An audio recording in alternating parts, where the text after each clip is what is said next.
disculpame. Ya está. Ahí está. Ahí Sí, vos sos el anfitrión, ahora vos tenés que admitir gente. Sí, Yo no tengo puedo que admitir admitirla. Ya más admití a gente. alguien, recién, sí. Perfecto, me callo entonces. ¿Dónde está? ¿Ven ahí? Sí, se ve perfecto, Tito. Bueno, uy, me fui. Perdón, fui yo el que toqué mal la... lo que pasa es que yo lo que perdí ahora es a ustedes. Bueno, no importa. No los veo a ustedes ahora, no importa, pero mientras ustedes me puedan ver las diapositivas, no hay ningún problema. Ahí está. Bueno, entonces, ¿estamos listos para empezar? Sí, Hola, sí. hola. Sí, Elena todavía no puede entrar, así que dice que empecemos, sí. Bueno. ¿Quién? Acá está. Perdón, ¿podrían silenciar los micrófonos? Acá Acá hay estoy admitiendo a interferencia. Elena y a Elsa. Así que...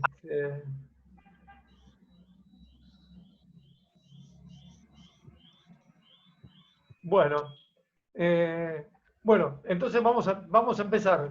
Yo lo que perdí es la vista de los demás participantes, no lo que estoy viendo ahora, pero no importa, veo la pantalla tal cual la ven ustedes, pero no hay ningún inconveniente. Bueno, vamos a hablar de la arquitectura racionalista, que bueno, en algunos lugares se lo conoció como modernismo y en otros como estilo internacional. En realidad son todos sinónimos, incluso en Estados Unidos se habla del international style, o sea, del estilo internacional, lógicamente con las palabras en inglés.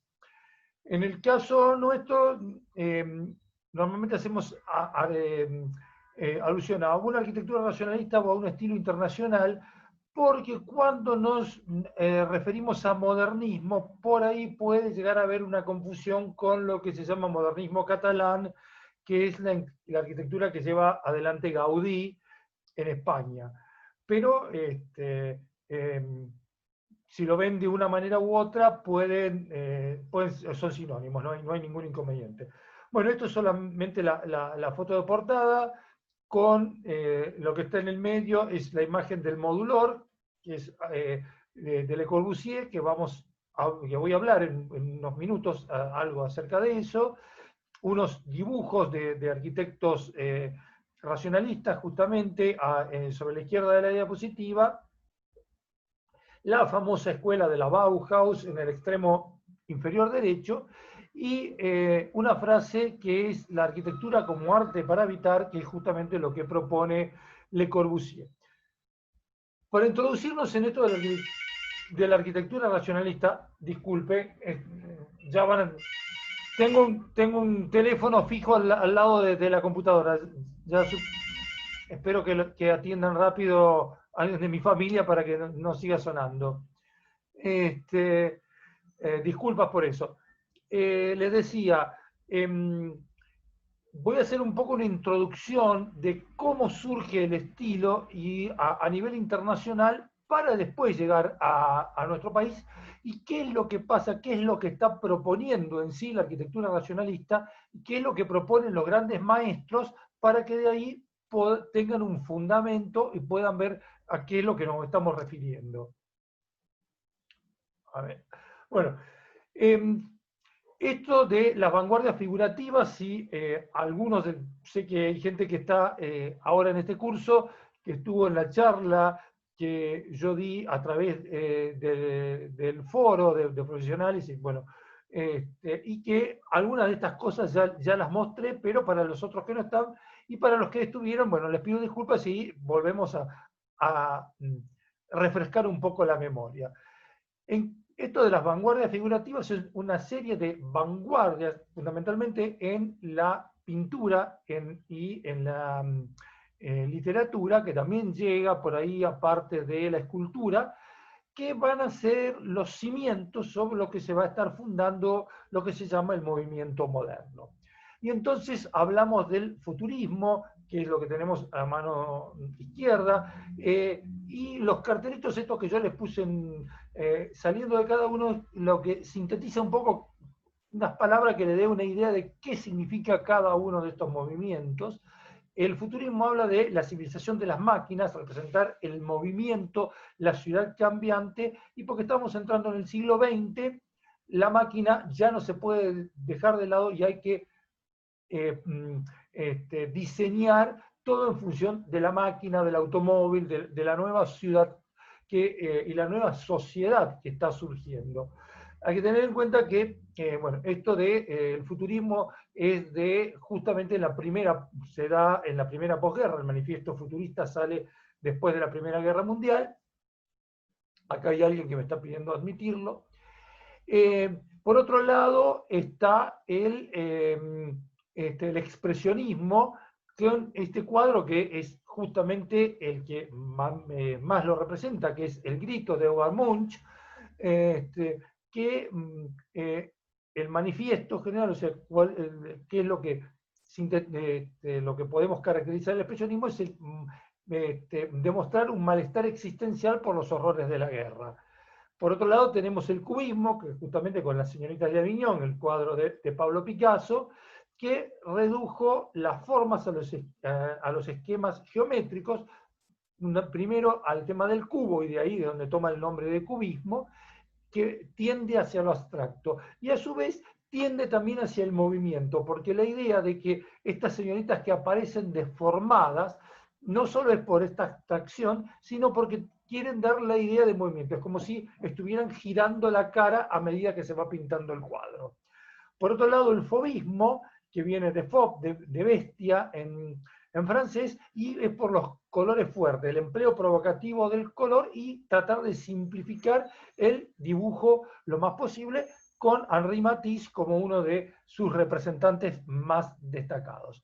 Después tenemos el neoplasticismo que dice que el arte no imita, que es digamos, el primero que es considerado fundamentalmente un arte abstracto, una pintura abstracta, la del neoplasticismo, y renuncia a representar cualquier cosa de la realidad. Entonces se hace, por ejemplo, estos cuadros de colores, con estas composiciones en distintos colores, y Piet Mondrian es uno de sus representantes más destacados. También hay una parte arquitectónica del neoplasticismo, hay una parte que va por el lado también de Holanda, que termina en el movimiento de De Stijl, pero bueno, para que tengan un... Y por otro lado, el dadaísmo. Y el dadaísmo es una oposición al concepto de razón instaurado. Y realmente ellos lo dicen en su manifiesto. El objetivo es acabar con el arte, hacer cosas que son irrisorias, cosas que son que no tienen nada que ver con la realidad. Entonces, hay un representante de este movimiento que tiene un seudónimo, que es Man Ray, y Man Ray hace esta escultura de la plancha con clavos. Y aparte, fíjense cómo el tema de acabar con el arte, que en realidad lo que él hace en 1921 es comprar en un negocio esta plancha de hierro que se vendían en ese momento, y comprar esta serie de clavos y pegarlos. Y bueno, y esta es la escultura de la plancha con clavos. Y ahí, esta es una de las expresiones que tiene este movimiento. Por ahí, lo gracioso o lo curioso de este movimiento, que aparentemente no tiene ninguna raíz lógica, es que esta plancha con clavos tiene mucho éxito. 20 años después, en 1941, Man Ray vuelve a hacer otra plancha con clavos y después se la empieza a reproducir. O sea, es como que como se vendían, entonces agarraba y compraba planchas y le ponía clavos y empezaba a comprar planchas de distintos colores, de distintas formas, con distintos clavos y los vendía. Bueno, esta es un poco la idea esta que tiene este movimiento. Y a partir de ahí, bueno, vamos a entrar, sí, en cosas que son más importantes ya.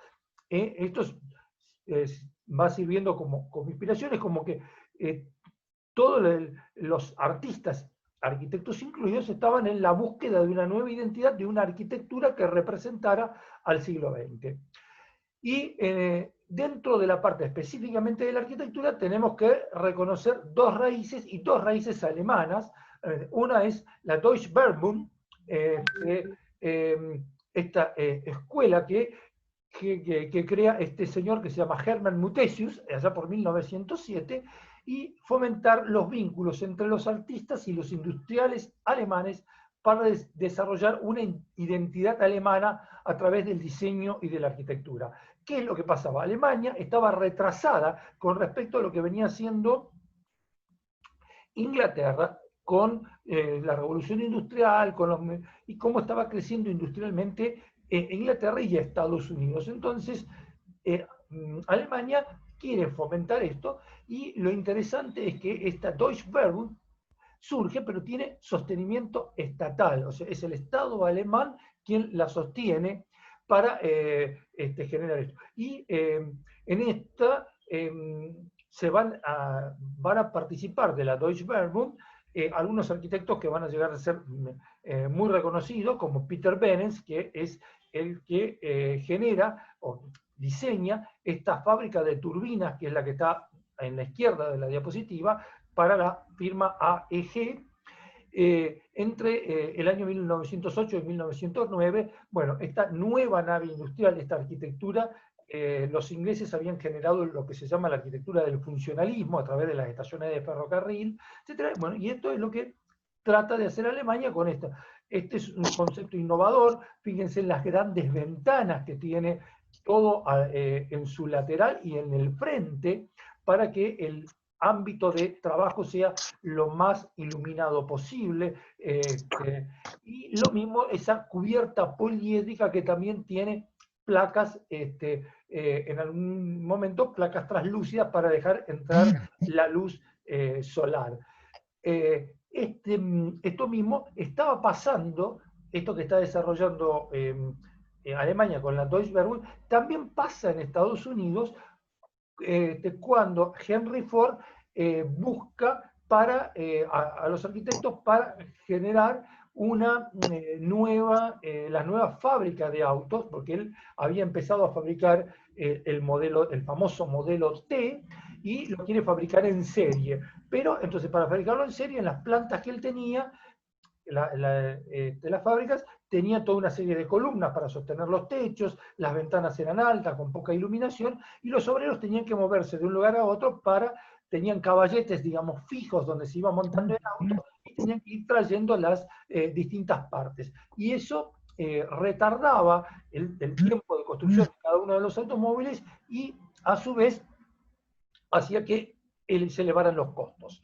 Entonces, bueno, también Henry Ford va a contratar y va a generar una planta, va a buscar un arquitecto y va a generar una planta de este estilo, con mucha luz, con columnas intermedias, etcétera, y donde va a hacer su famosa línea de montaje para el Forte, donde cada obrero estuviese en un lugar fijo y era una cinta que iba transportando el auto. Entonces cada obrero tenía que ponerle una parte. Uno le ponía el motor, el otro le ponía la rueda, el otro le ponía la puerta, y cada uno se dedicaba a un trabajo específico sin moverse de su lugar de trabajo. Eso permitió que el Forte se empezara a producir muchísimo más en serie y bajara mucho los costos. Sí, hay alguien que estaba levantando la mano. Alejandra Lucacci. No, me estoy haciendo un lío con el sistema de esto. La levanté sin querer, perdón. Mil Perfecto, disculpas. sigo entonces. Bueno, y otro arquitecto que aparece, volviendo a esto de la Deutsche Verbund, es Walter Gropius, que lo vamos a seguir viendo, que hace esta otra fábrica, que es la fábrica Fagus, en este lugar que en Alfred es una localidad de Alemania.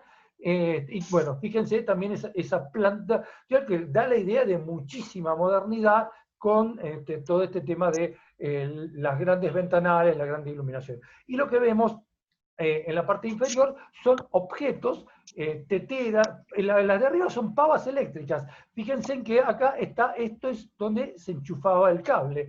Esta es una colección de pavas eléctricas que se diseñan en esta escuela, y este es un juego de té, de café, que también pasa en ese momento, y en el medio la exposición que se hace en Alemania, en Colonia, perdón, Köln, en 1914, de la Deutsche Werbung.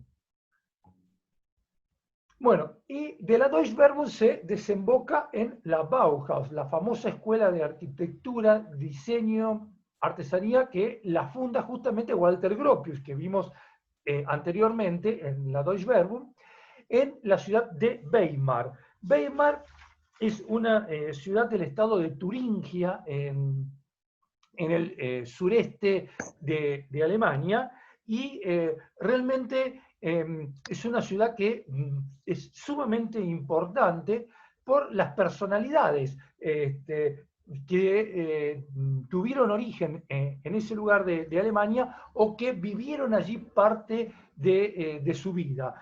Para que ustedes sepan, por ejemplo, es la ciudad natal de Martín Lutero, o sea, aquel que inicia la Reforma Protestante. Es el lugar donde van a estar varios años viviendo y componiendo Johann Sebastian Bach y Franz Liszt, por ejemplo, donde se va a radicar, y cuando realmente la ciudad va a tomar un nivel intelectual muy alto por todos estos personajes que va teniendo, porque se va a instalar en Weimar Goethe, el famoso poeta alemán, lo mismo que Schiller, y después dos grandes filósofos como Nietzsche y Schopenhauer. O sea, bueno, todo esto hace de que Weimar sea una ciudad realmente importante dentro de Alemania, que después de la Segunda Guerra Mundial y con la división entre las dos Alemanias, quedó dentro de la parte de la República Democrática Alemana, o sea, de la parte comunista. Bueno, estos son objetos diseñados en la Bauhaus. Realmente es muy interesante, y habría que hablar una clase entera de lo que es la Bauhaus como escuela de diseño, y lo importante que termina siendo para todo el siglo XX y todo lo que viene después, tanto en el diseño industrial, en el diseño de mobiliario, en el diseño arquitectónico, a partir de esta escuela. Y lo que vemos acá, la escuela se funda en Weimar, pero en 1925 se traslada a Dessau, que es otra ciudad también alemana, que está, digamos, más o menos a unos 150 kilómetros al norte de Viena, dentro de Alemania, por supuesto. Lamentablemente, este concepto muy moderno, y hay anécdotas muy jugosas y muy interesantes de lo que era la vida en la escuela de la Bauhaus, porque quienes estaban en esta escuela estaban en el campus propio de la Bauhaus, viviendo allí, bueno, y hay historias muy interesantes. Esto no les gustaba para nada a el nacionalsocialismo alemán, por lo tanto en 1933 terminan clausurando la escuela. Lo que vemos abajo son los edificios que justamente diseña Walter Gropius, muy modernos, muy interesantes, para la escuela de la Bauhaus. Están los edificios de la escuela, y después está todo el campus donde estaban las casas de los profesores y las casas de los alumnos. Y una de las cosas más interesantes, bueno, es este edificio, y cómo este edificio se une con otro a través de este puente allá por, y esto está diseñado allá por el año 1925. Bueno, cuando hablamos de todo esto, pero también tenemos que hablar de, para llegar al racionalismo, de otro estilo que surge entre el Art Nouveau, el Art Deco, la secesión vienesa, el Jugendstil alemán, que es lo que algunos autores han dado en llamar el proto-racionalismo, o sea, proto como aquello que tuvo antes de. Y uno de los arquitectos más destacados de este proto-racionalismo es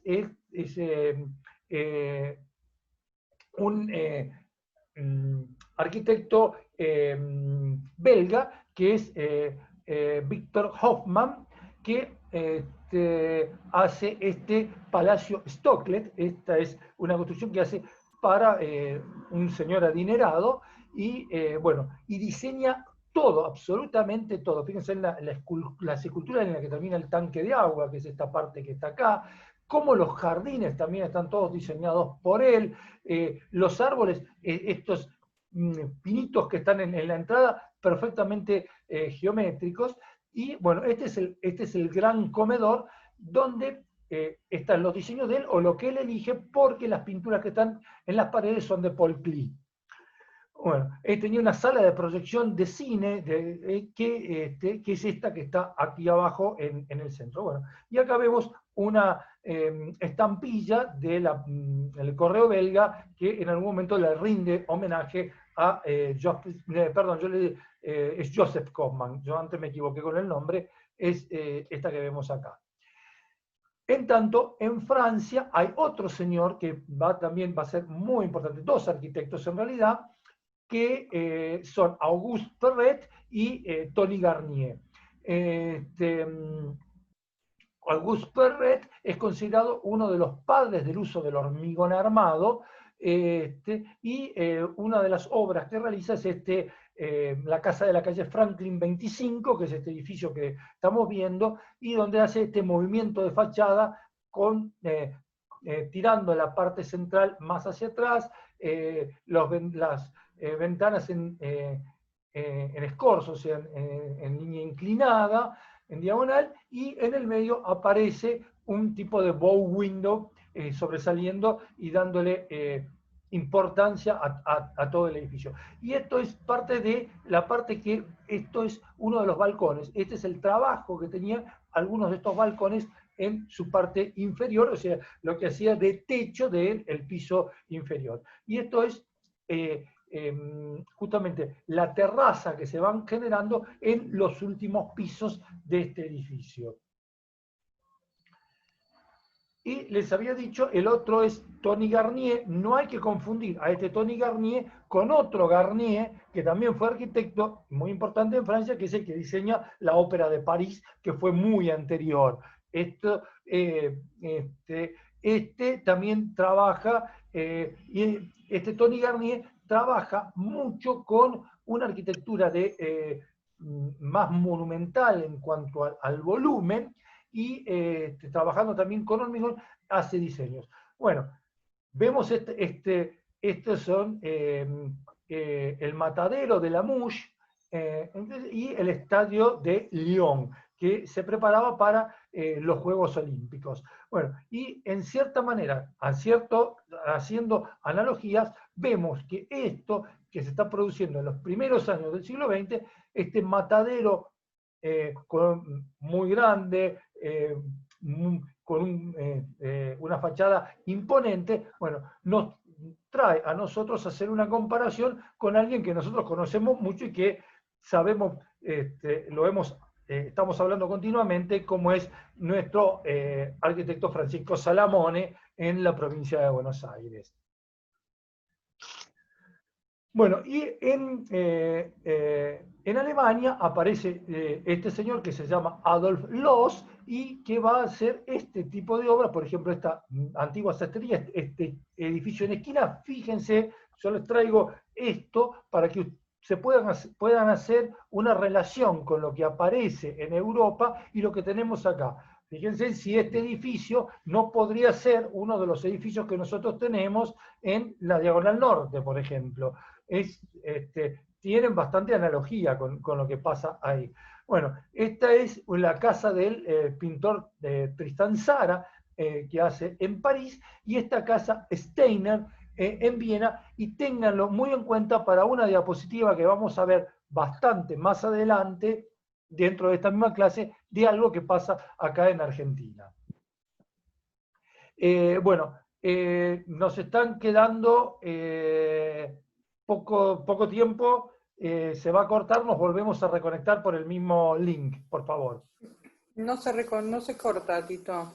¿No se corta? A mí me está avisando que se queda, ¿eh? No, nos acaban de regalar de Zoom no sé qué cosa para que podamos seguir, dice. Ah, bueno, buenísimo. Perfecto, me encanta. Me encanta. Bueno, acá esta diapositiva es una síntesis de todo lo que propone el racionalismo, que va a tener desarrollo en todo el mundo, le decía, entre 1925 y 1965 aproximadamente. Esto va a ir derivando, el racionalismo va a ir derivando en algunos otros estilos, por ejemplo, el brutalismo, que es las charlas que voy a dar a continuación de estas de racionalismo, y con el cual está vinculado estrechamente, porque la mayoría de los brutalistas vienen del racionalismo. Considerada la principal tendencia arquitectónica en la primera mitad del siglo XX, un movimiento de amplio alcance internacional que se desarrolla en Europa, en Estados Unidos y numerosos países del mundo. Y acá están los arquitectos, algunos de los más importantes. Los tres primeros, Walter Gropius, Ludwig Mies van der Rohe y Le Corbusier, van a ser considerados grandes maestros de la arquitectura contemporánea. Hay 5 grandes maestros de la arquitectura contemporánea del siglo XX, que son estos tres, y uno es el finlandés Alvar Aalto y el otro es el norteamericano Frank Lloyd Wright, pero ellos hacen una corriente que se llama organicismo y que es justamente, digamos, no lo opuesto, pero tiene algunas antítesis con el racionalismo. Lo curioso de esto, que de estos tres grandes maestros de la arquitectura racionalista, ninguno fue arquitecto. O sea, hicieron impresionantes construcciones y con una tarea prolífica muy importante a lo largo de sus años profesionales, y ninguno fue arquitecto. El que más cerca estuvo fue Walter Gropius, que era hijo y nieto de arquitectos y estudió hasta tercer año en la facultad. Pero bueno, esas cosas. Y después puse otros nombres, como el de Joseph Louis Sert, que nosotros lo conocemos por las obras que hizo en el Palacio Pereda y en el Museo Nacional de Arte Decorativo. Y después a 2 arquitectos brasileños como Lúcio Costa y Oscar Niemeyer. Bueno, ¿quién no ha escuchado hablar de Niemeyer? El gran artista de las obras arquitectónicas de Brasilia y de otras obras a lo largo de todo Brasil. Bueno, ¿qué es lo que proponía el racionalismo? Una arquitectura basada en la razón, en líneas sencillas, formas geométricas simples, los materiales industriales, el acero, el hormigón, el vidrio. Renuncia a la ornamentación excesiva y prácticamente a todo tipo de ornamentación, y le otorga una gran importancia al diseño que tenía que ser sencillo y funcional. Y aquí están, estos son los 3 grandes maestros, o sea, de izquierda a derecha, Walter Gropius, en el medio Ludwig van der Rohe y Le Corbusier a mano derecha. Sí, algunos le dicen la Trinidad racionalista, y los 3 en algún momento trabajaron en el estudio de Peter Behrens, aquel de la Deutsche Werbung, que hace la fábrica de turbinas AEG en Alemania. De todos estos, probablemente todos han dejado un legado muy importante, cada uno con sus principios, y tiene muchos puntos de coincidencia, pero probablemente han escuchado hablar mucho más de Le Corbusier, porque bueno, su figura realmente traspasó todos los continentes, llevó a todos los continentes, hizo obras por todos lados, y a su vez, digamos, fue el que se dedicó más a escribir y a dejar sentados todos estos principios. Y él va a ir basando su arquitectura en 5 principios fundamentales que los pone de manifiesto por primera vez en un libro que se llama Vers une architecture, o sea que traducido del francés es Hacia una arquitectura. Él está hablando de hacia una arquitectura del siglo XX. Bueno, entonces él propone los pilotis. ¿Qué son los pilotis? Es esto, que la casa esté elevada con respecto del terreno. ¿Por qué la casa tiene que estar suspendida en el aire lejos del terreno?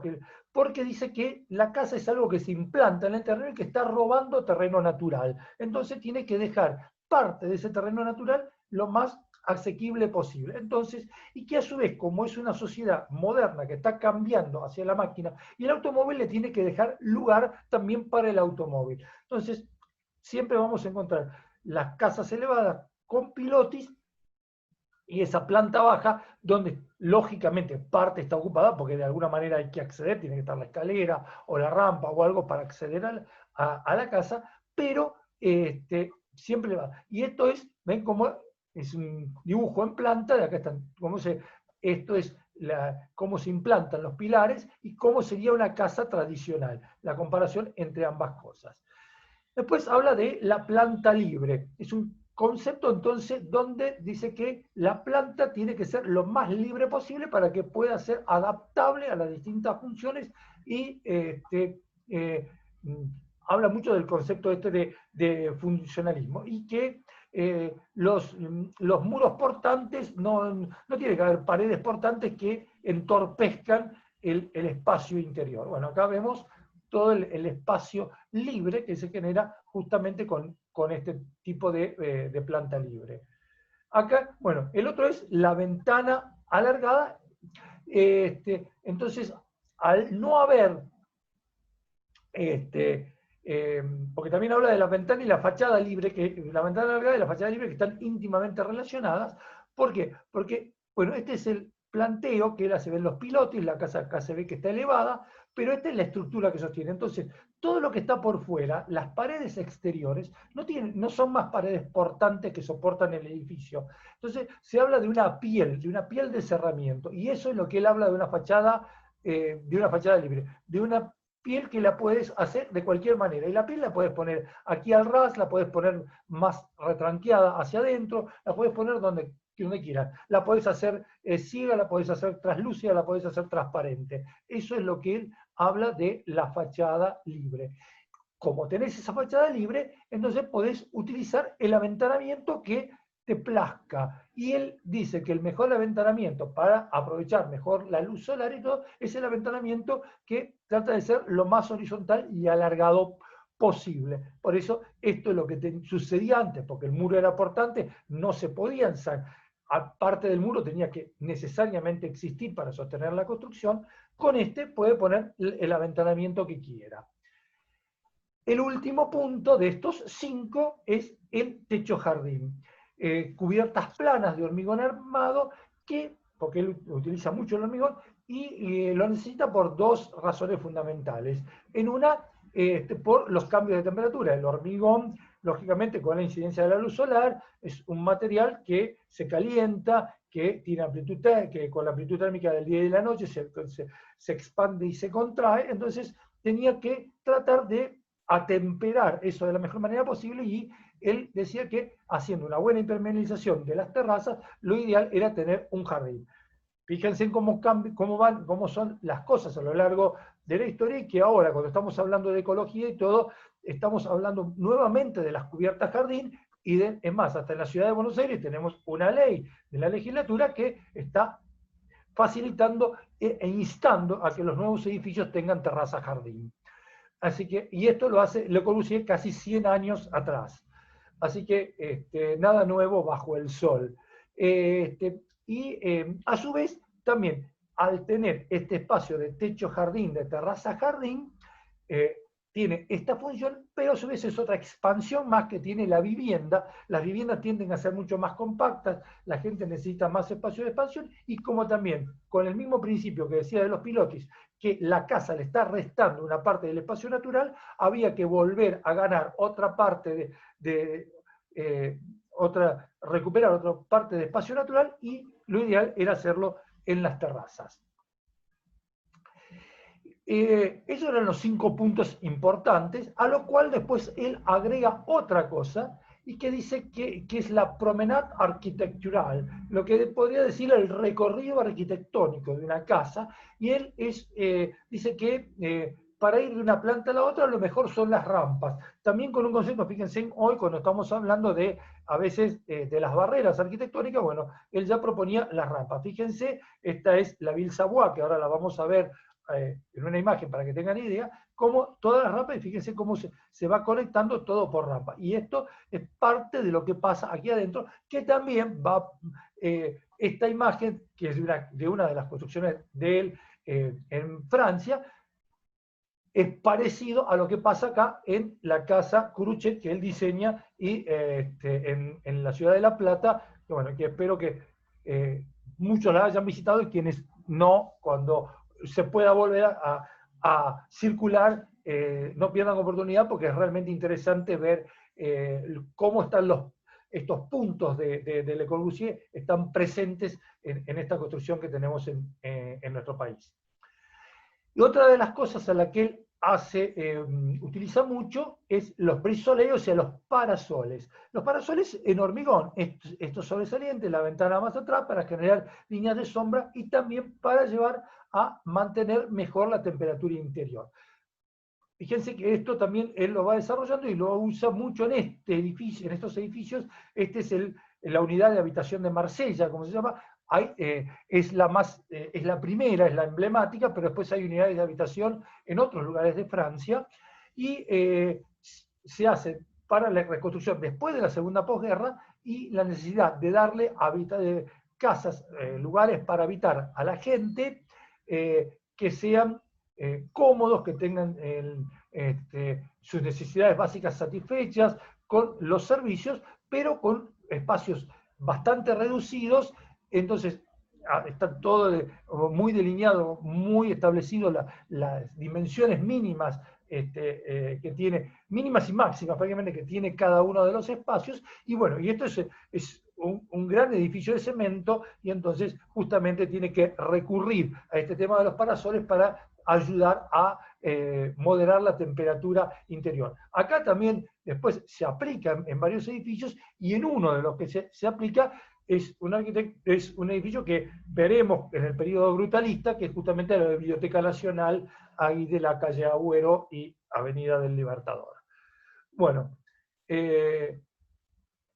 acá estamos. Esta es la Ville Savoie, que le dices, es probablemente una de las viviendas más emblemáticas que diseña Le Corbusier, con sus pilotis, el aventanamiento corrido, la fachada libre, la gran terraza jardín, y ven las rampas que van uniendo los distintos niveles. Ven cómo los espacios tratan de ser lo más fluido posible. Acá hay el caso de un mueble, pero este mueble se puede sacar y se genera un gran espacio interior. Bueno, en 1948, aparte de que ya hacia una arquitectura, el libro con los 5 principios lo había sacado hacía bastantes años, en 1948 publica el Modulor, que después lo revé en el año 53 con el Modulor 2, y hace todo un estudio de las investigaciones que habían hecho tanto Vitruvio como de los dibujos de Vitruvio, tanto Da Vinci como Leon Battista Alberti, uno de los arquitectos también destacados del Renacimiento italiano. La figura de Vitruvio que toma Da Vinci es esa muy conocida del hombre con los brazos extendidos, que está en medio del círculo. Bueno, y acá todo lo que va haciendo es las relaciones. Estas son todas las relaciones de altura, o sea, 1,13 m es la altura promedio de la cintura, un hombre un poco más alto, de 1,83 m, la altura que llega a tener 2,26 m con el brazo extendido, eso para poder saber la altura de los cielos rasos interiores, el ancho que ocupa el cuerpo humano. Pero todo este tipo de relaciones están en el Modulor, que sirvió de modelo para muchos arquitectos de generaciones futuras, y todos quienes hemos pasado, por lo menos hasta hace unos cuantos años, por la Facultad de Arquitectura, estuvimos viendo todo cómo trabajaba con el Modulor, y realmente el trabajo muy interesante que tiene, no solo en la proyección de la figura humana, sino en la figura humana en todo, porque después con eso se diseña la cama, se diseñan los pasillos, los espacios en los baños, la distancia que tiene que haber entre el inodoro y el bidé, qué espacio tiene que haber para las rodillas entre el inodoro y lo que está al frente para que la persona pueda sentarse y pararse. Hay todo un estudio realmente muy interesante. Bueno, Y acá vamos a ver dos obras de otro arquitecto. Dejamos a Le Corbusier por un rato y vamos a ver a otro, a Mies van der Rohe. El precepto de Mies en su vida es menos es más, utilizar la menor cantidad posible de materiales para lograr la mayor expresión arquitectónica. Y él habla de una arquitectura de piel y de huesos, y dos obras muy interesantes, muy importantes de Mies van der Rohe en su periodo europeo, porque tanto Gropius como Mies van der Rohe emigran de Europa perseguidos prácticamente por los nazis. Los dos, Gropius es el fundador de la escuela de la Bauhaus y Mies van der Rohe era el director en el momento en que los nazis la cierran. Así que los dos, por cuestiones políticas, se ven obligados a exiliarse y se van los dos a Estados Unidos. Le Corbusier sigue trabajando en Francia, no tiene ese problema y se queda toda su vida en Francia, más allá de los viajes que realiza por distintas partes del mundo. Pero bueno, esto que vemos acá, esta imagen de arriba a la izquierda, es el famoso pabellón de Barcelona. ¿Qué es el pabellón de Barcelona? Es el pabellón de Alemania en la Exposición Internacional de Barcelona del año 1929.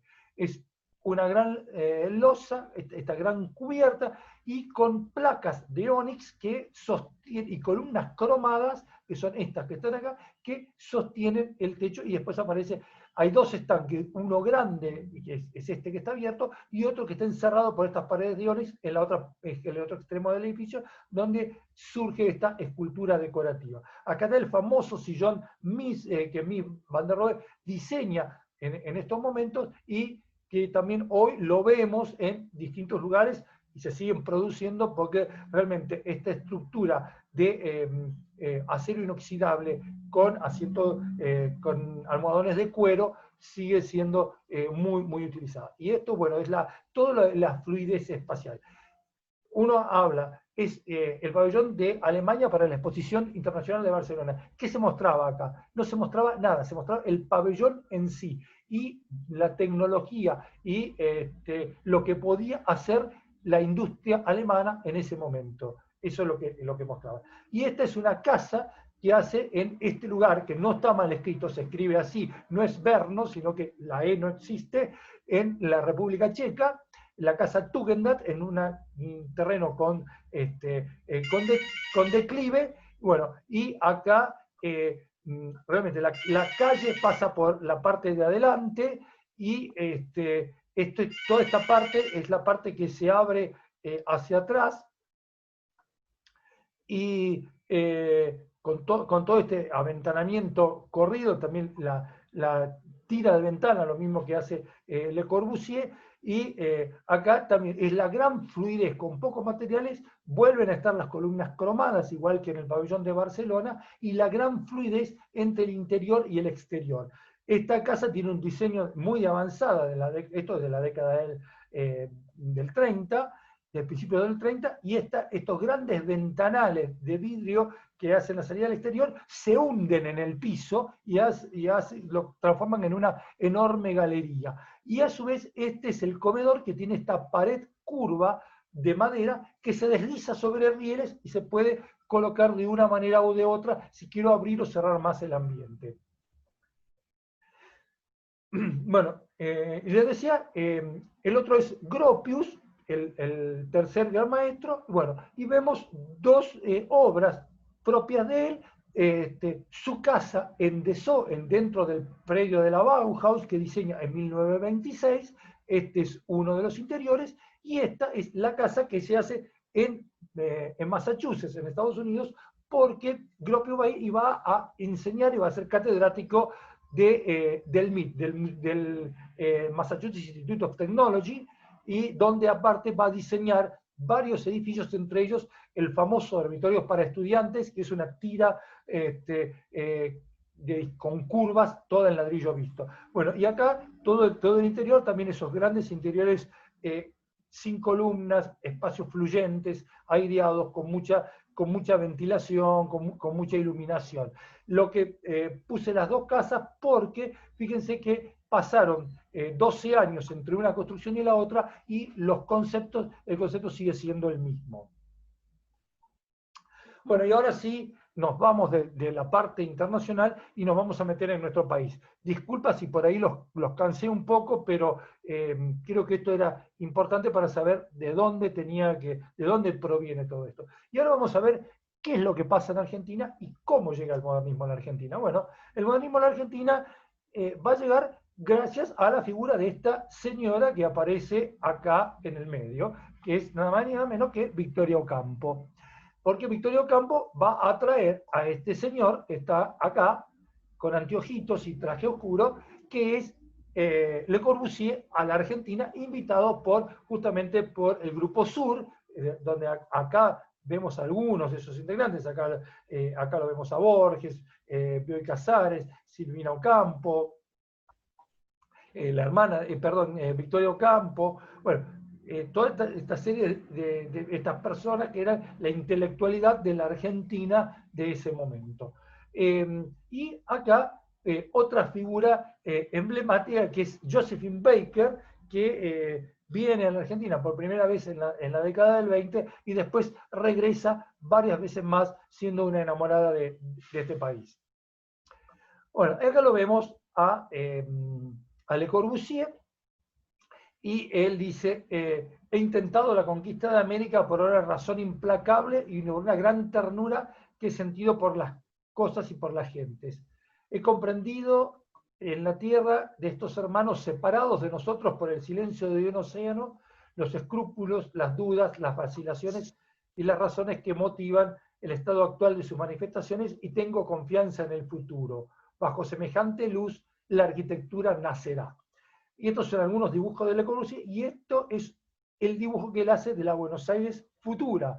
Él hace un proyecto para Buenos Aires donde prácticamente demuele todo. Quedaban algunos que otros edificios emblemáticos y genera toda una nueva arquitectura, toda una serie de edificios en torre, separados entre sí y con vistas hacia el Río de la Plata. Por eso este reflejo, que esto es una vista en blanco y negro, nocturna, pero este reflejo en las aguas del Río de la Plata. Y él propone una arquitectura con muchos espacios verdes, con edificios separados entre sí, con grandes avenidas que los fuesen uniendo, pero terminando con prácticamente todo el patrimonio arquitectónico que quedaba en la Argentina, salvo algunas, o que quedaba en la ciudad de Buenos Aires, salvo algunos que otros edificios.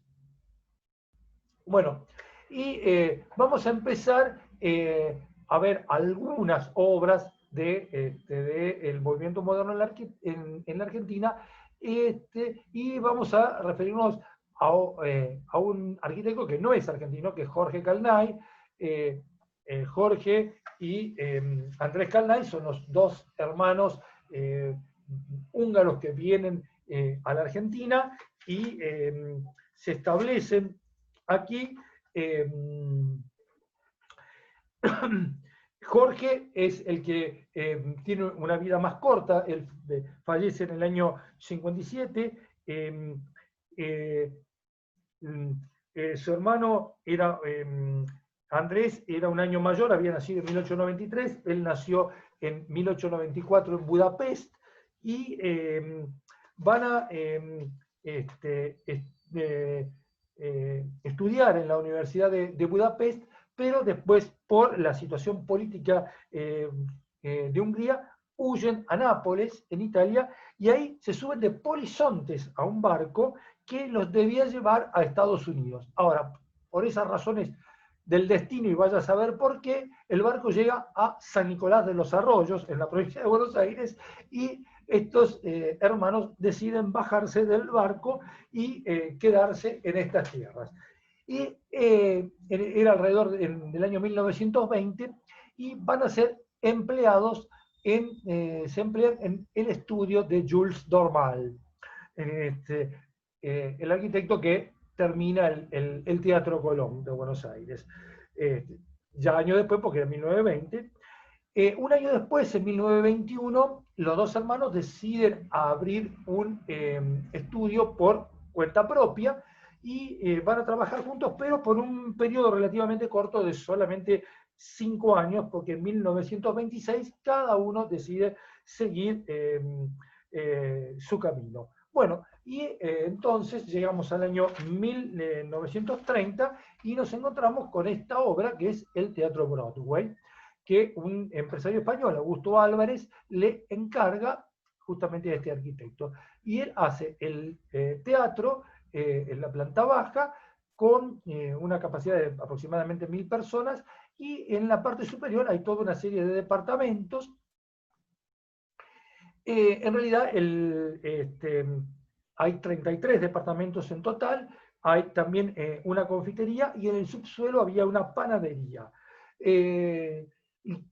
Yo le dije en un momento, cuando le mostré la arquitectura alemana, y le dije, fíjense, esta casa que hace Adolf Loos. Bueno, fíjense en el techo, esta parte de la cubierta del Teatro Broadway, que es muy similar a lo que había hecho Adolf Loos en Alemania. Por eso el tema de la relación entre una cosa y la otra.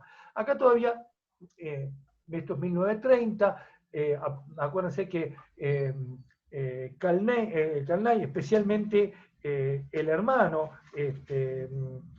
Andrés, es el que va a diseñar la confitería Múnich, el diario Crítica lo hacen los dos juntos todavía, y entonces todavía tienen la influencia del Art Deco, pero empiezan a verse ya algunos parte de la arquitectura racionalista, desapareciendo prácticamente toda la decoración, si bien algunos vestigios todavía quedan aquí. Y después el tratamiento de la fachada, esto que vemos acá, lo que está por encima de la marquesina, es una gran viga. Es una viga que tiene un nombre especial que se llama viga Vierendel, por el nombre de quien inventó esta viga, y en realidad es una viga que está en la inferior con otra superior, toda unida por como parantes verticales. Y entre medio de todos ellos aparecen todos estos grandes ventanales que eran parte de la superior del teatro. Bueno, el tema es que, bueno, esta es la obra, hace ya algunos años, con los cambios que hubo con el cine, con el teatro, etcétera, y empezaron a usarse más salas más chicas, el Teatro Broadway la sala mayor fue dividida en 2 salas más pequeñas. En el año 1999 lo compró Alejandro Romay y transforma de los departamentos de los pisos superiores en el Broadway Hotel y Suites. Bueno, y otra obra muy interesante, muy importante, de Jorge Kalnay, el Luna Park. Bueno, sabemos que el Luna Park no era un estadio, era un lugar a cielo abierto, y bueno, entonces allá por el principio del 30, Pache, que era socio de Lecture, le habla a Kalnay para que haga un estadio cubierto, porque bueno, ven que para hacer espectáculos deportivos, especialmente en el boxeo, se necesitaba un estadio más grande, más importante, etc. Bueno, y él diseña este edificio que realmente es un edificio audaz, es muy grande el volumen, el Luna Park, tiene que sortear importantes obstáculos, porque bueno, el tema de que tiene que haber un espacio central libre, no tiene que haber muchas columnas para que toda la gente que observa el espectáculo tenga buenas visiones, etc. Y tiene que ser algo relativamente austero, pero a su vez flexible y maleable. Bueno, una arquitectura que tiene que generar espacios de comunicación, de integración, y que va a representar a la ciudad. Bueno, todos sabemos, acá no voy a hablar de todos los eventos y todos los recitales, las fiestas, etcétera, que tuvieron lugar desde las veladas de boxeo, pasando por los grandes recitales, pasando por velatorios como el de Gardel y el de Ringo Bonavena, el casamiento de Maradona, los espectáculos de Holiday on Ice, y después los de Disney on Ice, aquí la presencia de Juan Pablo II cuando en sus visitas a la Argentina, o sea, bueno, toda la serie de acontecimientos. Por suerte, en el año 2007, el Luna Park fue declarado Monumento Histórico Nacional. Y esto que vemos acá es una vista de cómo se veía ese estadio descubierto antes de que se hiciera esto. Con también la salvedad de que este no fue el primer Luna Park, sino que el primer Luna Park que hace Pache estaba cerca de donde hoy está el obelisco. Bueno, vamos a ver otros arquitectos. Realmente cuando me puse sabía, por supuesto, que la arquitectura racionalista en Buenos Aires y en el país es importante.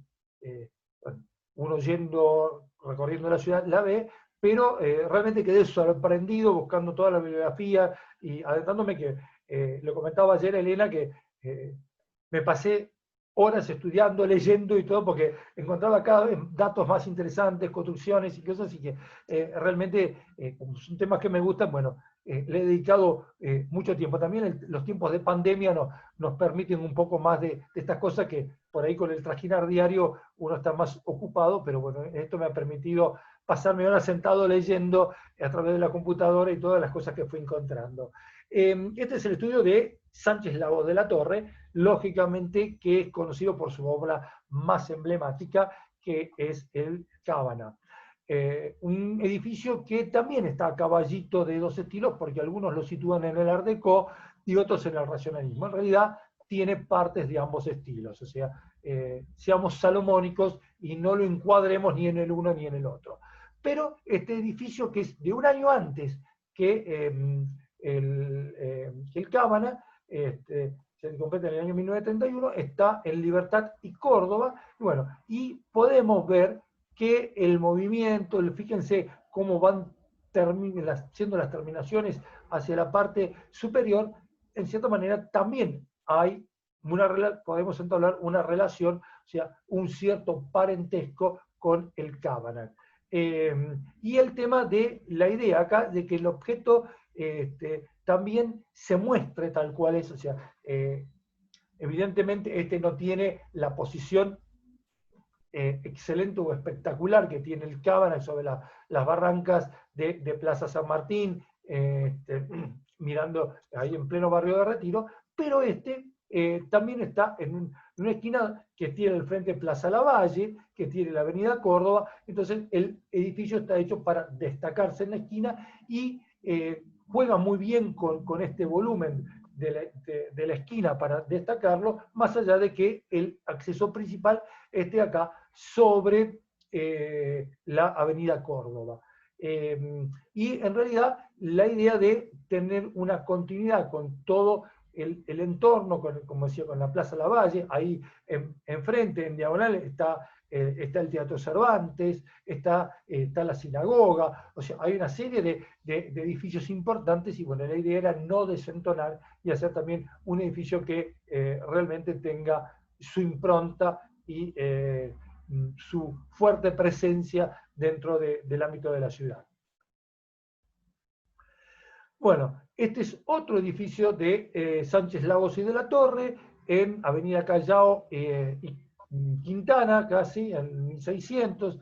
Bueno, y acá vemos bien la impronta racionalista, el uso del mármol. Usan el travertino, es uno de los mármoles más usados por los racionalistas para hacer los basamentos de los edificios. Fíjense que realmente las aberturas son como huecos hechos adrede, horadados en el muro, sin ningún tipo de decoración aplicada, lo más mínimo. No hay ni siquiera una línea de dintel,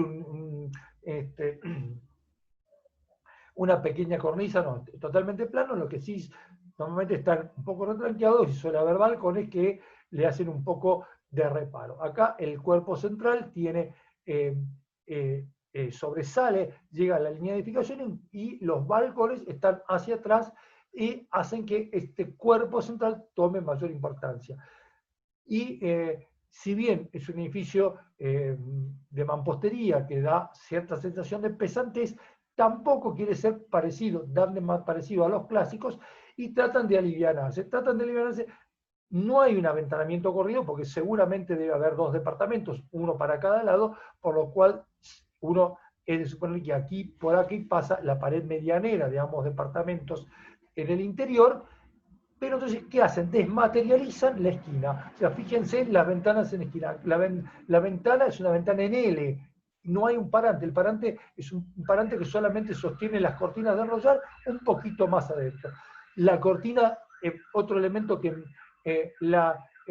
hasta este momento, especialmente la arquitectura academicista y todo, utilizaba mucho el postigón de hierro. Acá empieza a usarse la cortina de enrollar de madera, y con este juego de balanceo, porque muy común que, o sea, se podía elevar o bajar, pero también se la podía hacer pivotar y abrir un poco para que permitiese una mayor circulación de aire, generando, pero que a su vez que pudiese entrar aire cuando el sol daba de pleno frente a la ventana, y no, porque esta se llena evidentemente entra mucha luz, pero también si hace calor, entra mucho calor. En cambio, si yo la tengo de esta manera, las tablillas me quedan tirantes, filtra la luz, entra la luz filtrada hacia adentro, y me permite una cierta guiación sin darme un calor que me pegue de golpe dentro del departamento. La parte de los balcones, con los balcones que terminan en curva, eso es muy común, y los barandales que son o de bronce o de caño, algunos de sección cuadrada y otros de sección circular. Bueno, este es otro edificio de Sánchez Lagos y de la Torre, en Avenida del Libertador 3080, es Avenida del Libertador y la FINUR. También un edificio muy emblemático. Lamentablemente la imagen tiene, y todas las que encontré tienen esta enorme tipa por delante, pero bueno, fíjense acá cómo se nota las tiras ya de aventanamiento, muy típico de la arquitectura racionalista, y acá no hay balcones sobresalientes, sino que cuando se generan balcones, lo que se hace es que se retranquea la pared de los departamentos, y quedan estos balcones bastante cubiertos, bastante reparados. Nuevamente, en la esquina, para la ochava, se usa la curva. Es un recurso que usa bastante la arquitectura racionalista, aparece, y en la zona de acceso del edificio, sí, es como que también se retranquea para dar la idea de que la fachada es libre, se deja la planta libre, se pone una columna, y la fachada en sí empieza por detrás. Acá también favorecido por una avenida ancha, como es Avenida del Libertador, con estas grandes veredas que a su vez tiene estos jardines por delante, estos canteros y jardines, con lo cual que hace que el edificio se luzca aún más. Esta es otra vista, pero fíjense que siempre tenemos la tipa por delante. Se ven un poco los balcones que están acá sobre, suele haber locales comerciales en planta baja, como en este caso está la heladería Volta, y nuevamente la parte un poco más detallada de la zona de acceso.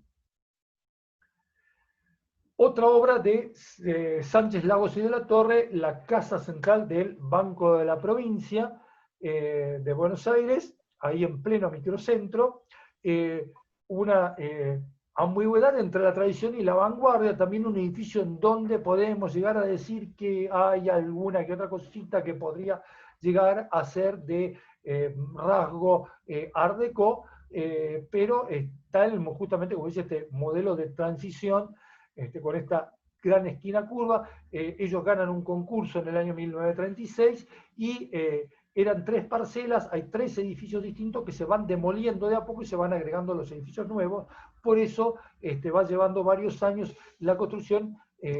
Y bueno, otra vez la curva en la esquina, y acá esta parte que es esta que vemos acá, un poco más clásica, con estas pilastras dobles que marcan todo este ingreso. Y acá tiene también subsuelos, y los subsuelos iluminados y aireados, y utilizan un recurso muy interesante, muy inteligente, que es esto que aparece por acá por delante, que vemos un poquito acá, que se llama patio inglés. ¿Qué es el patio inglés? Es un patio que a nivel de calle aparece con esta pequeña baranda. Si uno o parapeto, si uno se asoma a él, va a ver que el piso entre este parapeto y la construcción en sí está rehundido, está hacia abajo, está debajo del nivel de vereda, y ahí hay ventanas de los subsuelos que dan a este pequeño patio, donde en algunos casos suele haber también vegetación, puesta en macetones, en canteros, etc. Bueno, y a ese recurso utilizan ellos. Dejamos de lado a Sánchez Lago y de la Torre y vamos a ver otro arquitecto, que es Pablo Pater. Pablo Pater es el que hace la embajada, lo que hoy es la embajada de Francia, aquí, y bueno, en sociedad con este otro arquitecto, que es Alberto Morea. Este edificio está en la calle Riobamba 1250, es del año 1934. Este es el edificio, la arquitectura blanca, acá es totalmente blanca, ya prácticamente no hay ninguna decoración aplicada, y el movimiento está solamente dado por el tema de algunos avances y retrocesos en los muros de la fachada. Sí, vamos a ver si la puerta, otra vez, no tiene más ningún elemento que destaque en sí hacia afuera, y está todo muy plano, y este es el elemento de los artefactos de iluminación que están dentro del hall de entrada. Otros edificios, y un edificio también perdón, ¿alguien me habló? No. Un edificio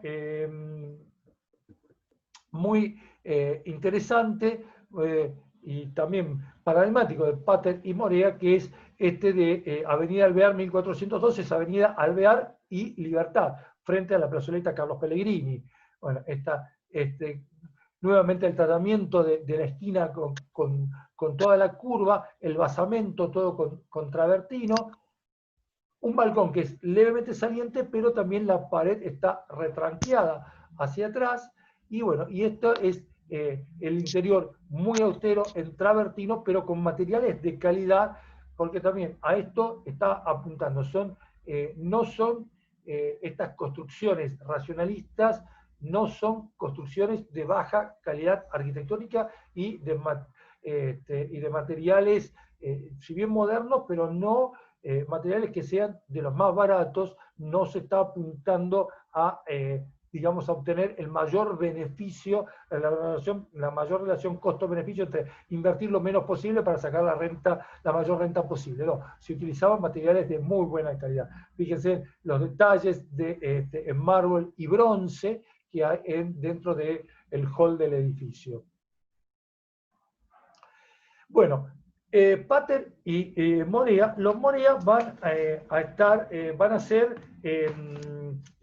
a sumarse dos Morea, porque va a estar Alberto Morea y después se va a sumar su sobrino Luis Morea, que también va a trabajar con Pablo Pater, pero con la diferencia que Pater era 24 años mayor que Morea. Entonces llega un determinado momento en que Pater se retira y el estudio va a quedar Morea. Bueno, este está en Avenida Córdoba al 400, en el Bajo, y también un edificio muy austero, nuevamente el travertino en el basamento, muy común, y acá una especie de los balcones con una línea quebrada que sobresalen, el cuerpo central un poco hacia atrás, pero este es el que se eleva como torre, dando un coronamiento al edificio. Acá en el último se retranquea todo el último piso y aparecen balcones terraza, desapareciendo el balcón original que tienen los demás pisos. Todavía sigue de Pater Morea, un edificio un poco más moderno, es del año 1948, y esto muestra ya que hay un determinado cambio, como también va evolucionando el estilo de aquellos edificios que hacían en la década del 30 a estos que están haciendo casi a fines de los 40, donde, bueno, y aparece esta parte de que como enrejado, y que esto es un brise-soleil, estos son parasoles justamente para proteger, que a su vez se complementan no solo con esta retícula que aparece en la parte interior, como lo más saliente, sino que fíjense cómo aparecen todas estas bandas horizontales que se van graduando, teniendo movimiento para generar el ingreso o no de luz y de aire hacia el interior del edificio. Este es otro edificio de la calle San Martín 451, donde actualmente funciona la Secretaría de Ambiente y Desarrollo Sustentable. Edificio nuevamente con los materiales nobles, acá el uso del granito en vez de travertino, pero acá el granito no solo está en el basamento, sino que hace un enmarque general de todo el edificio, para demostrar que esta fachada no es una fachada portante, se retranquea con respecto a lo que es la línea de edificación, y en realidad es toda un gran aventanamiento horizontal dividido por algunas pequeñas columnas no portantes en forma vertical. Llegamos otro arquitecto que tiene una obra importante en Buenos Aires, que es Alberto Previs. Bueno, todos los conocemos por haber sido quien diseña el obelisco de Buenos Aires allá en el año 1936 para conmemorar el 4º centenario del primer establecimiento de la ciudad de Buenos Aires por Pedro de Mendoza. Así que, bueno, mucho no voy a hablar de esto porque todos lo conocemos al obelisco, sabemos dónde está. Esta es una imagen de la construcción del mismo, pero era un poco para introducir al arquitecto Previs, que tiene esta obra en colaboración con otro arquitecto que es Ernesto Bautier, y está en la calle Echeverría. Y nuevamente fíjense cómo se utiliza otra vez el travertino, el mármol en el frente del edificio. Acá el edificio perdió la simetría axial que tenía, o sea, que fuera uno pasando una línea por la parte central del edificio, me quedaban dos mitades exactamente iguales. Acá no, el exceso está hacia uno de los laterales, y para jerarquizar dónde está el acceso, se hace toda esta línea de ventanas con tipo bow windows que sobresalen, y el resto de la fachada es una fachada mucho más plana. Estábamos hablando de Previs y no podemos dejar de hablar de, justamente, entre el obelisco y el Cine Gran Rex, el Cine Teatro Gran Rex, uno de los edificios realmente que te lo llevan a adquirir fama a este arquitecto. Y realmente en la época de oro que está surgiendo del cine, de los teatros, realmente un edificio muy interesante, espectacular, sobre todo este gran hall de triple altura que tiene, bueno, con las escaleras, con el movimiento en sí que se genera, con esta enorme vidriera hacia la calle, que es como que justamente en la avenida Corrientes, en la avenida de los teatros, de la diversión, la ciudad que nunca duerme, la avenida que nunca duerme, bueno, esta idea de esta enorme vidriera para hacer como que fluya el interior hacia el interior y el exterior hacia y viceversa. Bueno, entonces la fachada es como una enorme gran placa de travertino con el gran aventanamiento. Una sala enorme, la más grande privada que tiene Buenos Aires, de 3.500 espectadores, dos usos de apoyo, y bueno, y en realidad esta sencillez con la que habla Previs dice que el cine es una sala, una pantalla y un hall, y realmente con pocos elementos, y podemos decir, con ese concepto minesiano de menos es más, diseña una de las mejores salas de Buenos Aires teatrales, y realmente hoy que todavía sigue en vigencia y sumamente utilizada. Y bueno, todos sabemos que probablemente después del Colón, cualquier artista de renombre que se precie tiene que actuar en el Gran Rex. Esto es otra obra de Previs del año 1940, y que está en la calle Chile, Chile en 1300, y este edificio no tiene una enorme particularidad, no sobresale por ninguna característica racionalista. Lo que sí tiene que ver es que este edificio lo encarga, lo hace construir Victoria Ocampo. Ahí es un poco la importancia que cobra este edificio, muy purista. Fíjense otra vez la puerta con morada de mulo, locales comerciales que estaban cerrados, y la puerta en bronce y con los típicos colores, o el negro o este tipo verde inglés, que eran muy comunes en ese momento. Y después traigo esto que es en la calle Tames al 2100, para ver que también Previs, aparte de los edificios, también construye casas particulares. Esta está en la calle Tames al 2100, en el barrio de Palermo, y con esa impronta racionalista bajada a una casa de clase media. Ningún tipo de ornamentación, travertino en el basamento, y después el recurso que utiliza es el ladrillo a la vista en toda la parte superior, generando este balcón sobre la zona del garage.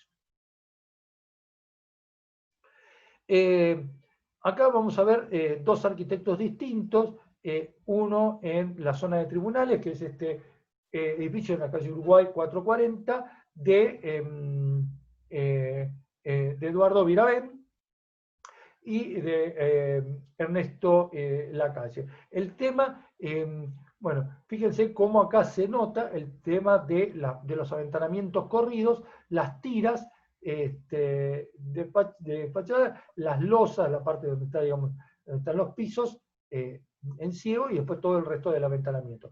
La característica particular, este no es un edificio, son dos edificios gemelos, uno al lado del otro, y lo que tienen es que fueron construidos para dos miembros de la misma familia, y los edificios son exactamente iguales, son idénticos.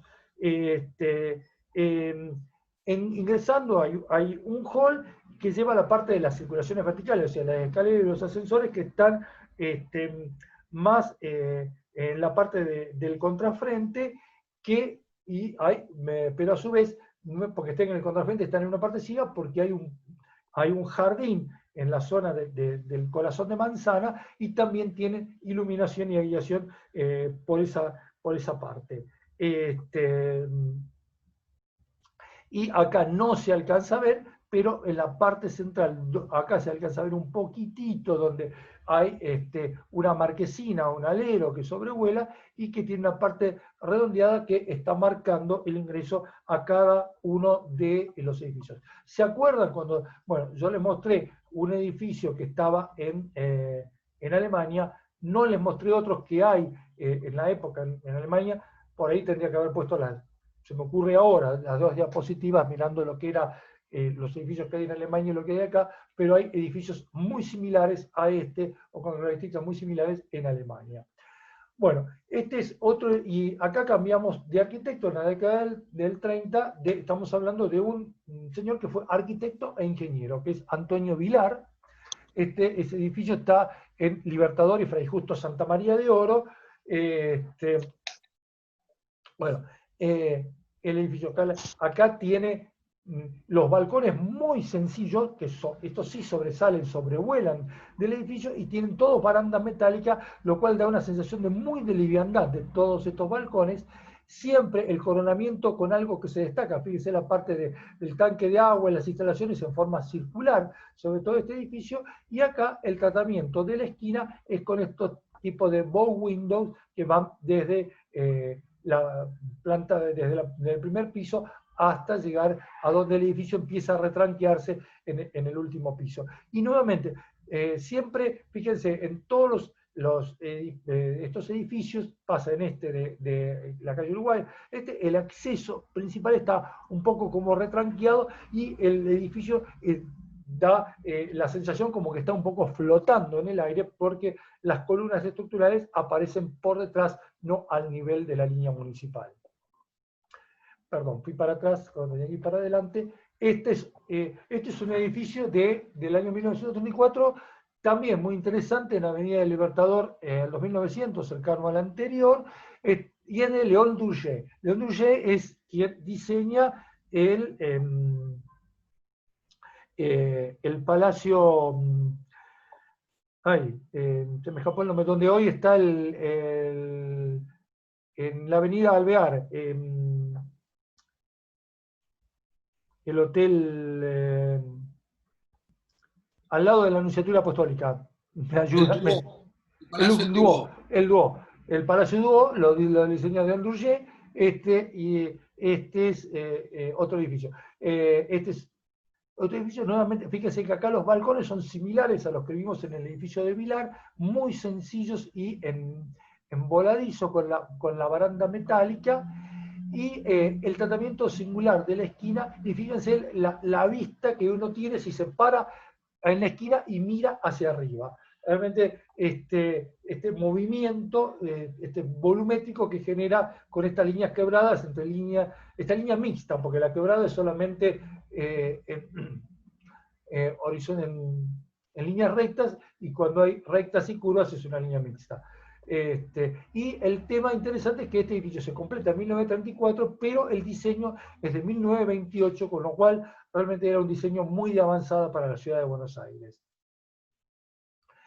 Aquí estamos en Avenida Santa Fe y Libertad, al 1200, nuevamente un arquitecto un edificio de Antonio Vilar, que habíamos visto 2 diapositivas atrás, también el basamento en travertino, y la esquina acá facetada con esta ventana en horizontal que sigue la forma del edificio.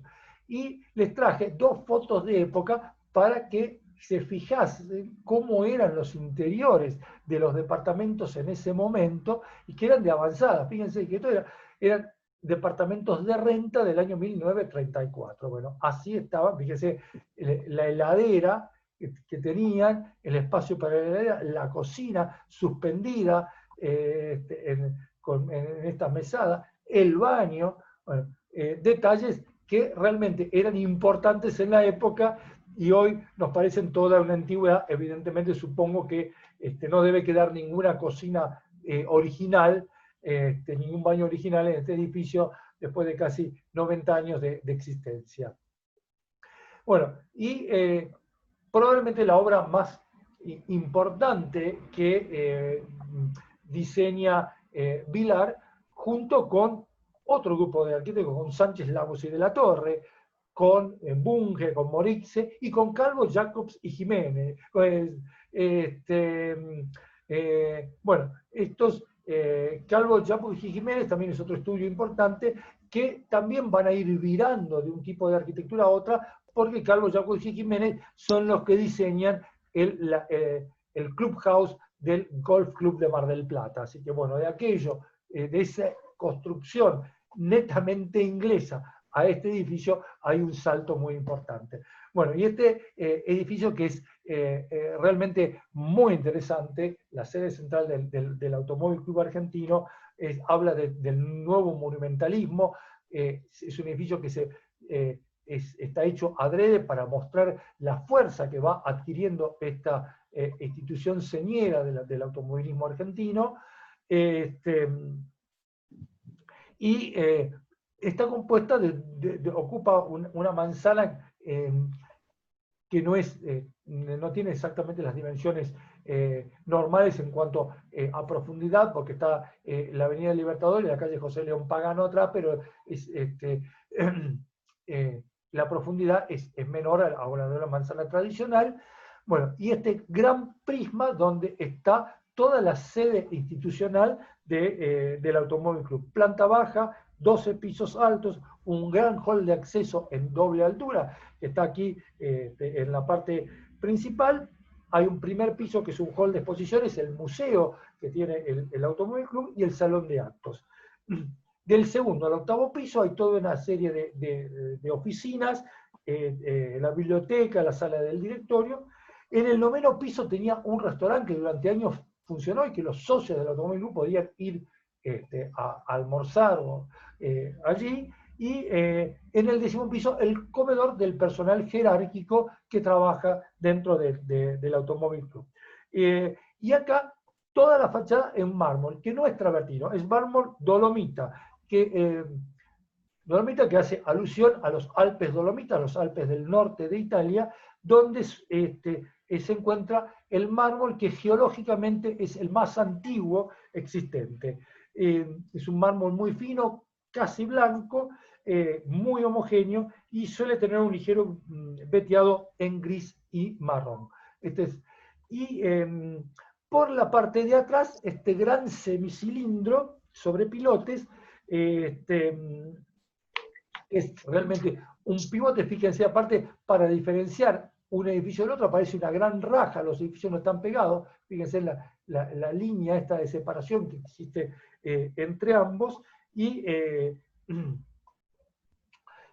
bueno, y acá están, en planta baja está la estación de servicio, y en los demás pisos estacionamiento y talleres, toda la parte funcional del Automóvil Club. Y todo esto con este tratamiento de ladrillo refractario, realmente, perdón, se me fue, muy interesante que tiene, y cómo, bueno, cuando uno pasa a nivel de calle hoy en día, con todos los edificios que lo circundan, no toma dimensión de lo que es ver esta fotografía, realmente lo importante que es este conjunto.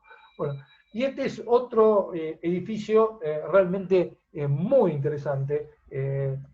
A mí particularmente me gusta mucho, me parece una genialidad lo que hacen estos arquitectos en estos ateliers para artistas en Paraguay y Zipacha, del año 1938. Antonio Bonet, un arquitecto catalán que viene y se radica en Buenos Aires, y que junto con López Cháez, con Ferrari Jardoy, con Kurchan, van a conformar el grupo Austral, un grupo de avanzada en ese momento con todo el tema de la arquitectura y la arquitectura moderna. Acá hay una planta baja con 4 locales comerciales. En el primer piso hay 5 estudios para artistas en doble altura, fíjense, se nota claramente, y en el segundo piso hay 2 estudios para artistas con terraza jardín, y acá empiezan a ver algunos techos en forma curva y todo, que son justamente los que tienen estos estudios del segundo piso, que los vemos acá. Este es uno de los interiores, fíjense, acá se nota las curvas estas que aparecen acá en el exterior. Lo interesante es que estos estudios del primer piso son todos estudios monoambientes, y lo que sí, como tienen doble altura, da lugar a un entrepiso donde en la parte superior a la que se accede por una escalera de caracol, se llegaba al área de servicios que tiene cada uno de esos estudios. Acá nada de todo este cerramiento es estructural, por eso está retranqueado, por eso está este gran voladizo del alero que le hace sombra sobre los locales de planta baja. Y nuevamente, y acá en toda la parte de la esquina, que es la más asoleada, este edificio también, esta vista está hacia el noroeste, entonces lo que tiene es estos parasoles verticales que tienen un movimiento de accionamiento eléctrico también para permitir el ingreso de mayor o menor luz hacia el interior.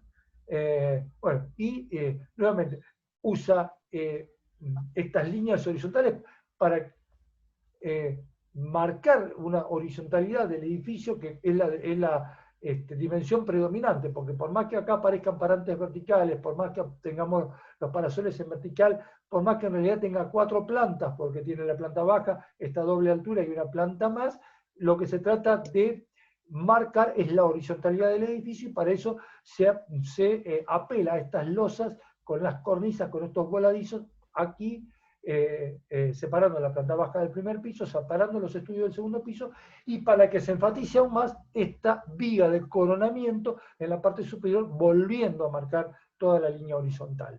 En el caso, esto es uno de los interiores, y acá vemos el famoso sillón BKF, esta estructura metálica plegable con esta lona, originalmente en lona, después se hicieron algunos, hay versiones en cuero, que se engancha, que tiene como unos pequeños bolsillos que se enganchan en la estructura metálica, y hace este sillón que se hizo muy famoso y se llama BKF, justamente por los arquitectos Bonnet, Ferrari Ardoy y Kurcha. De ahí el nombre del sillón, que son las iniciales de cada uno de ellos.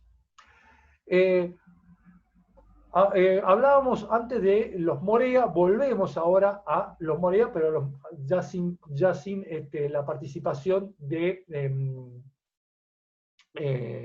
Pater, y son los que rediseñan el Teatro Coliseo en el año 1941, cuando el gobierno italiano le pide que se haga toda una reestructuración, se genere el consulado de Italia, que va a estar funcionando por muchos años ahí en la calle Marcelo T. de Alvear, y el Instituto Italiano de Cultura.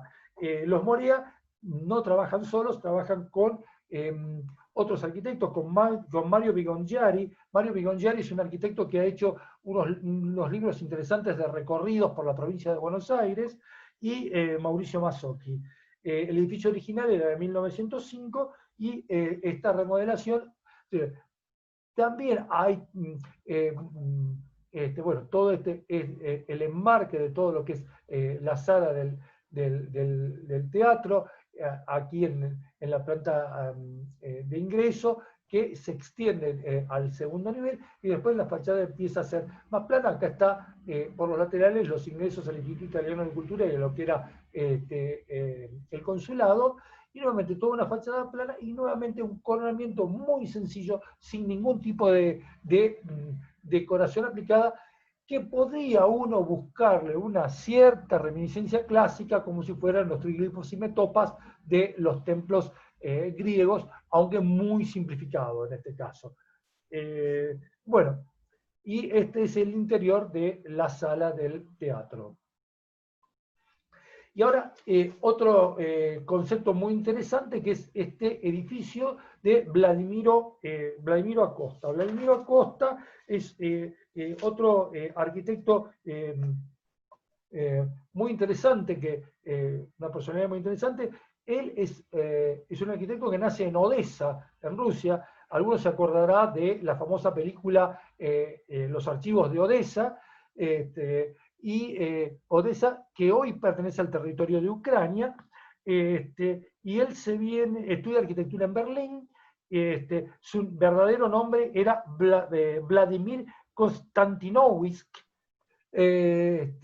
y llega a la Argentina en 1928. No tiene una gran cantidad de construcciones, tiene pocas construcciones, porque él va a ser fundamentalmente un teórico, se va a dedicar a la docencia, va a ser docente en la UBA, pero muy reconocido porque llega a dar distintas conferencias en Estados Unidos, es invitado varias veces a Estados Unidos, e incluso a dar conferencias en la Universidad de Harvard. Él lo que hace es que desarrolla un sistema que se llama Helios, un concepto bioclimático aplicado a la arquitectura, para obtener modulación de temperatura, aislamiento y ventilación de los departamentos. Este edificio en la avenida Figueroa, Figueroa Alcorta, ahí en la zona casi de Barrio Parque. Bueno, y el tema es que tiene un edificio que tiene una forma de L. Este es el cuerpo que sobresale, que llega hasta la línea de edificación, que estaría por acá. Este es el acceso a la cochera, fíjense el vehículo ingresando, y esta es la otra parte de la L por detrás. La parte de la zona social de los departamentos, o sea, aquella que tiene el living, el estar comedor, donde se reciben las visitas, es esta. Está por detrás, que tienen estos balcones. Y acá está la parte de los dormitorios, que avanzan hacia adelante, pero también con estas paredes, con los balcones, todo generando siempre el tema, teniendo todo en cuenta este acondicionamiento climático, y dicen que se lograban unos ambientes muy agradables, tanto con respecto al tema de la iluminación, como al tema de la temperatura interior de este edificio. Es muy reconocido por este sistema, por todo un sistema de parasoles en forma de hongos o de paraboloides que hace, son como si fueran grandes sombrillas o paraguas con una columna central muy finita y después la otra estructura de cáscara de hormigón que se abre, que hay distintos ejemplos. El que él los propone teóricamente, alguno que otro lo construyó, pero después otros arquitectos lo llevan a la práctica también. Y bueno, y esta parte es la parte que da hacia la calle del hall de ingreso, y ahí utiliza un volumen curvo y la transparencia también para que en esta zona de acceso se facilite, digamos, la transición entre interior y exterior. Bueno, y llegando al fin de lo que es esta primera parte del racionalismo, bueno, un arquitecto que probablemente lo conozcan por otra obra, Fermín Pérez Hervide, que es el que hace el barrio Parque Los Andes en la Chacarita, pero que acá en asociación con Vladimiro Acosta, diseñan este edificio, que es el edificio del Hogar Obrero, el edificio Nicolás Repeto, en la avenida Rivadavia al 5100, en el barrio de Caballito. Esta cooperativa que se funda en 1905 por Juan B. Justo, que va a ser un bastión del socialismo, pero que va a lograr importantísimos desarrollos inmobiliarios y comerciales, y que en 1948, muy poco después de que se aprueba la ley 13.512 de propiedad horizontal, genera una cooperativa de viviendas y con la idea de proveerle vivienda a la gente de clase media que pueda tener su propia vivienda. Entonces generan esta enorme construcción, este edificio que tiene 270 departamentos de superficie mínima, o sea, un tipo haciendo también una relación a la famosa unidad de habitación de Marsella de Le Corbusier. Tiene ciertas similitudes porque es angosto, es alto, una fachada muy larga, pero en este caso son 3 edificios, 2 de torres de 11 pisos de altura, una sobre la avenida Rivadavia, el otro sobre la calle Rosario, y en el medio esta enorme torre de 70 metros de altura y 22 pisos, que a su vez tenía todo un gran local comercial, que es donde se va a instalar el primer supermercado, el primer autoservicio del país, el Hogar Obrero, que después va a derivar en el Superpop, y que hoy es el Shopping Caballito, y tenía toda esta enorme terraza, que era una terraza accesible, que era una expansión de los departamentos del edificio. Fíjense, año 1941 se empieza a pensar en esto, y bueno, en realidad, acá dice 1941, perdón, debe ser 1947, no 1941, de estar mal puesto, se termina en el 54 porque la ley de propiedad horizontal se sanciona en 1947, y realmente tenía unos adelantos para esa época y para darle a la gente de clase media que eran impensados en ese momento. El edificio tenía, como decía, todo lo que hoy es el Shopping Caballito, la gran proveeduría, el primer autoservicio del país, un gran comedor común, guardería, consultorios médicos, auditorio, un entrepiso exclusivo para las oficinas y dependencias de la cooperativa El Hogar Obrero, y tenía servicio de lavadería mecánica para todos los departamentos, calefacción por losa radiante, agua caliente, y un sistema de refrigeración central que recibían el frío de las cámaras frigoríficas que tenía la proveeduría, el supermercado abajo, incineradores, lógicamente, bueno, después fueron prohibidos en la ciudad de Buenos Aires, pero en ese momento era todo un avance tecnológico, bueno, y generando este gran edificio realmente, y todas las fachadas están hechas con paneles prefabricados.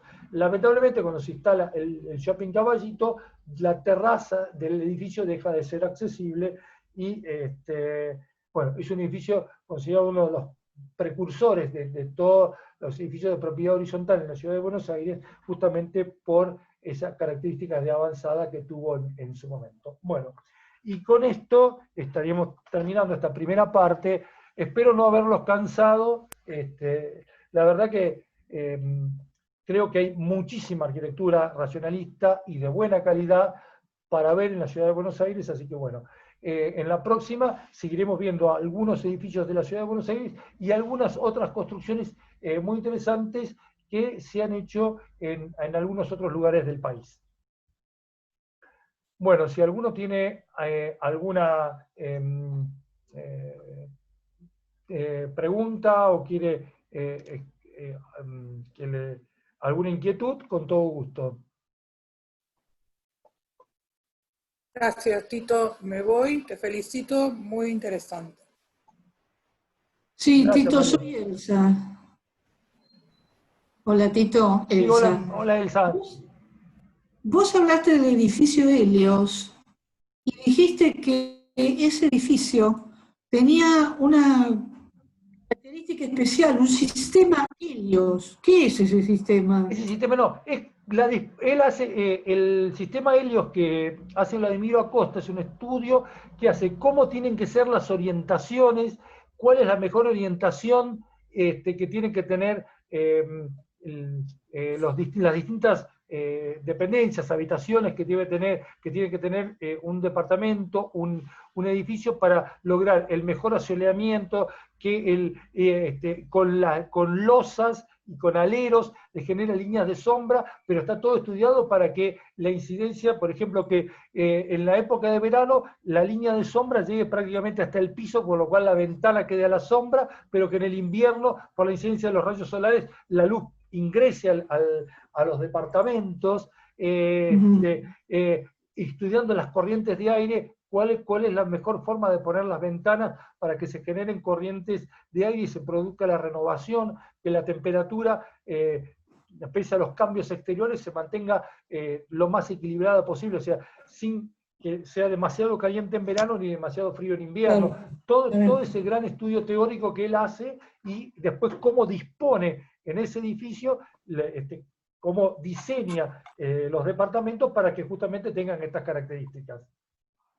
Ah, está bien. Gracias. Bueno, los dejamos y yo sigo porque tengo la clase de la Comisión Nacional de Monumentos. Somos varios los que nos vamos Sí, por yo ahí. también. Ahora me cambio a patrimonio.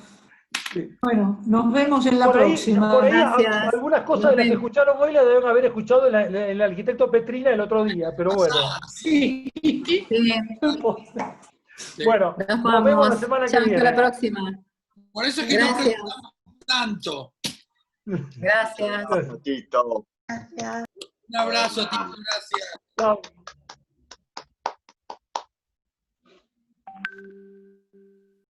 Muchas gracias. No, Excelente. gracias a ustedes. Lo que yo no sé es que me parece que tenés que parar de grabar vos ahora, Tito, Sí, y vos guardás y vos todo, y yo me voy, pero no me quiero ir antes que vos por la duda.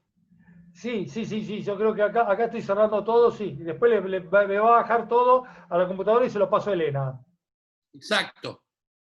Bueno, Bueno, muchas gracias, Diego. Gracias, Tito. Gracias, Elena. Chao, hasta mañana. Muchas gracias. Hasta mañana. mañana. Muchas gracias, Diego. Hasta mañana. Chao, chao.